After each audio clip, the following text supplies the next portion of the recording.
Assalamualaikum warahmatullahi wabarakatuh. Saya Al Imran Abbas, kelas 11 MIPA 5. Di sini saya akan menganalisis peran pahlawan nasional. Dari banyaknya pahlawan nasional, saya cukup tertarik kepada Bung Tomo.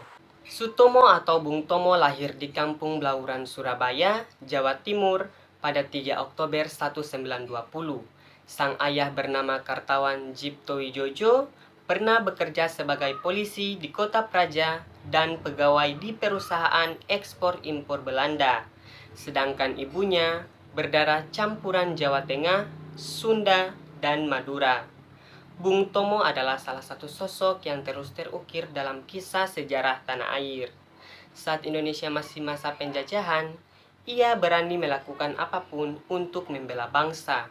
Kita lihat saja tekadnya dengan didirikannya organisasi Barisan Pemberontakan Rakyat Indonesia (BPRI) pada masa 12 Oktober 1945.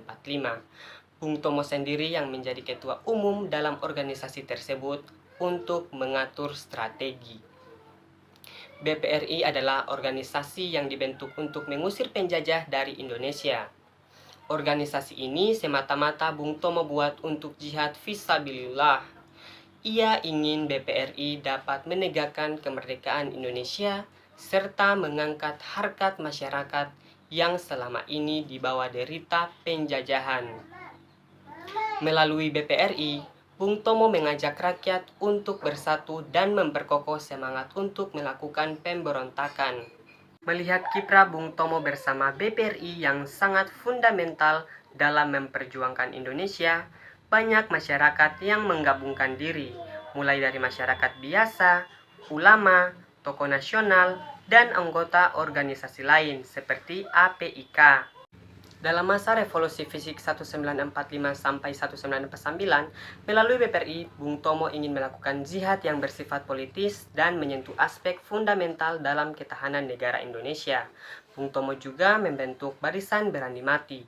Kelompok ini dimaksud untuk melahirkan pejuang-pejuang yang tidak gentar melawan musuh, siap mati dan siap menjadi syuhada. Untuk memperoleh pasukan atau anggotanya, Bung Tomo tidak melakukan secara paksa melalui pemacaran radio yang telah dimiliki.